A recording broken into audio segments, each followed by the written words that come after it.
দেশের সার্বিক বন্যা পরিস্থিতি আরও উন্নতি হয়েছে। নতুন করে আর কোনো এলাকা প্লাবিত হওয়ার আশঙ্কা নেই।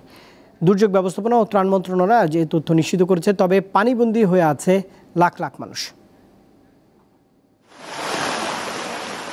টানা বৃষ্টি ও উজানের ভারত থেকে নেমে আসা পানিতে বন্যা আক্রান্ত হয় দেশের 11 জেলার 73 উপজেলা। পানিবন্দী হয়ে পড়ে 10.5 লাখ পরিবার। ক্ষতিগ্রস্ত হয়েছে 52 লাখের বেশি মানুষ। তবে নতুন করে কেউ মারা যায়নি।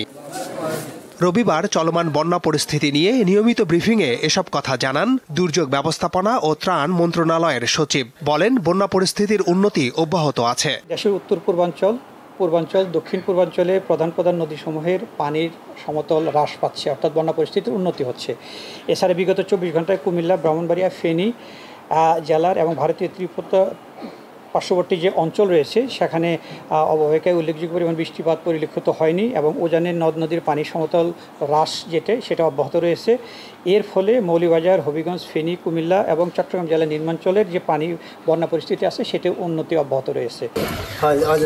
ক্ষতিগ্রস্ত ও দুর্গত মানুষের মাঝে ত্রাণ সহায়তা দিতে সর্বস্তরের মানুষ স্বতঃস্ফূর্তভাবে এগিয়ে এসেছে। কিন্তু এরপরেও কোথাও কোথাও ত্রাণ পৌঁছাতে সমন্বয়হীনতার অভিযোগ আছে। বিষয়টি নিয়ে সচিব জানান, সবার কাছে ত্রাণ পৌঁছানোর চেষ্টা চলছে।